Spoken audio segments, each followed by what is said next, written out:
are chasing and having like shiny object syndrome based off of like what gives the quickest return.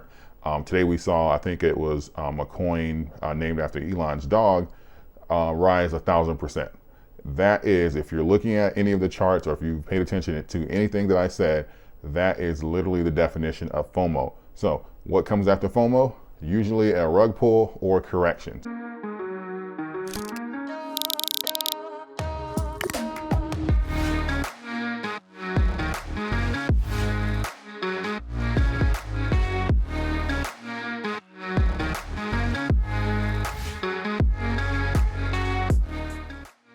Welcome back, YouTube. So just wanted to give an update as far as on some of the events today and what I think is happening with AMC, Dogecoin, and a couple things in the market in general. First, I'm going to start with SPY because I'm seeing a lot of information going around with the sky is falling mentality because we had a drop down. And actually, if you do the math or if you're looking at your charts, it's actually only about 2%. That is not a correction. That is not an indicator that we are headed toward a correction. A correction is at least 10%. So we can't make up definitions, or if we see a decline by 10 or 20 bucks in a S&P, we can't automatically assume that that is a correction or we're headed toward a depression, recession, or anything. These are normal, they happen. Anything above 10% is a correction. As investors, we're really gonna have to get rid of that mentality that everything is supposed to go up and not consolidate, not have pullbacks, people aren't supposed to take profits. Like, we were really gonna have to get out of that and stop using every decline as a reason for panic or uncertainty. Nothing always goes up. If you're serious about investing, just look at some history. I talk a lot about cycles. Make sure that you're studying these cycles. You can see the same thing, whether it's in oil or real estate.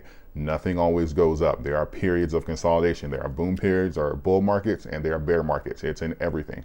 Last week I mentioned Dogecoin, and I gave like the consolidation ranges based off of history. I said that we get some good bounces off of 25, and historically we've dropped down to about 22 cents there as well. And as of right now, we're still bouncing around in these ranges.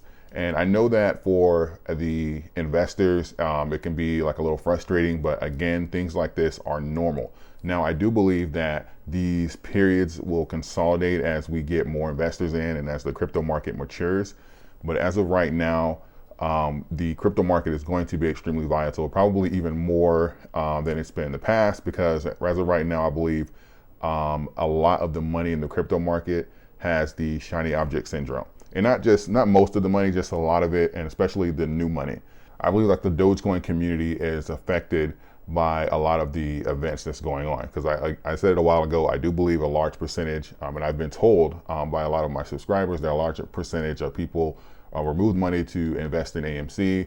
I also believe that some of the market are chasing and having like shiny object syndrome based off of like what gives the quickest return.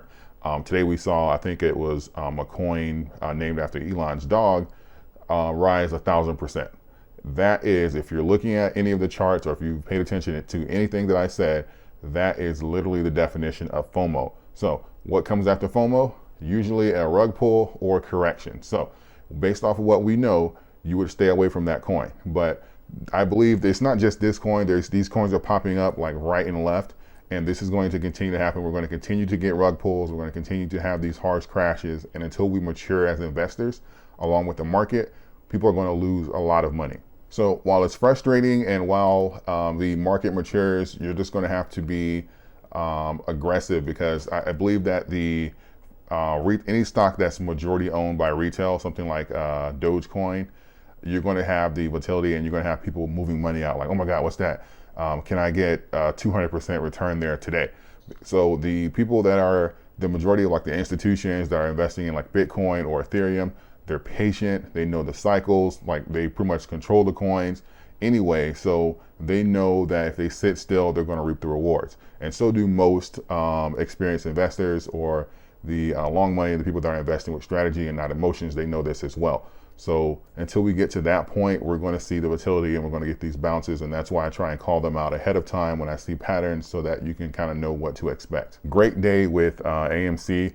AMC is doing really amazing. We had a lot of the ITMs expire in the money this week. We're building up a large padding as far as for the options for this coming Friday, which is also very bullish. We're seeing the large orders come in.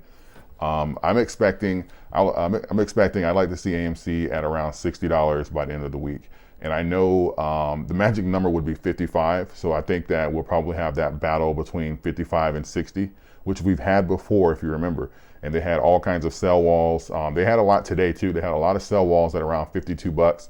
And they also had a lot of shares and they weren't borrowing them. Now, this could be a strategy for them to stack up the available shares to borrow so they can hit it really hard and take it out of the 50s altogether. So we have to watch for that. But we also have to keep in mind that there is about 200, and last time I checked, there's about 213,000 options contracts that would expire in the money at $55. So $55, we're going to need to at least target that for this upcoming Friday. But I believe that we can get a big boom and possibly see $60 this week. I'm excited for AMC. I think that we have great momentum, and we're going to be able to do like a ladder approach as far as like with these options and be able to push the price up, pretty much weekly until it gets to a point where it's too expensive for them to continue shorting, or it's just not worth their time anymore. And then we'll get like a bigger boom upward. I don't think they'll let it go completely, but we'll get a bigger boom upward so that they can shake some of us and get us to take profits. So I'm looking forward to this next coming weeks. Definitely looking forward to this week. I'll provide updates as I see them, and we'll go from there.